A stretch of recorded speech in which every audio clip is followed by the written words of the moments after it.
Hello again, Internet. I'm Henry Bianco with Chicago Music Exchange, and today we're going to take a look at the tones of Led Zeppelin.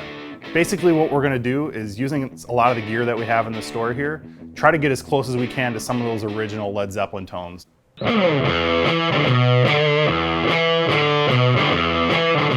Led Zeppelin 1 was recorded and mixed in 36 total hours at Olympic Studios in London. They did that at the end of 1968, and it was released at the beginning of 1969. What's interesting about the recording of that album in particular is that they had just come off a pretty decently long tour and were really tight, so it's mostly live recording with some overdubs here and there and some double guitars and that sort of thing. It's pretty well documented at this point, after lots of internet arguing, that Jimmy Page recorded the entirety of that album with his 1959 Fender Telecaster, the Dragon Telly. So to get as close as I can with some of the new gear that we have here, it was an obvious choice to pick this particular Telecaster right here. This is a reissue of Jimmy's Dragon Telly. You can see it's got the paint on the top. It's modeled after his 1959. It's got the nice reflective pickguard as well. We don't have an original tone bender here, but I do have this Keeley fuzz bender, and it gets us really close to the sound of Jimmy's original unit. It has some extra features as well, like the EQ controls and the bias knob.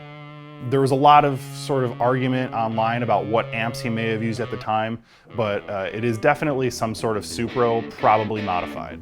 I chose this amp because it's A, it's a Supro, B, it's a pretty affordable option, and C, I think it sounds pretty good.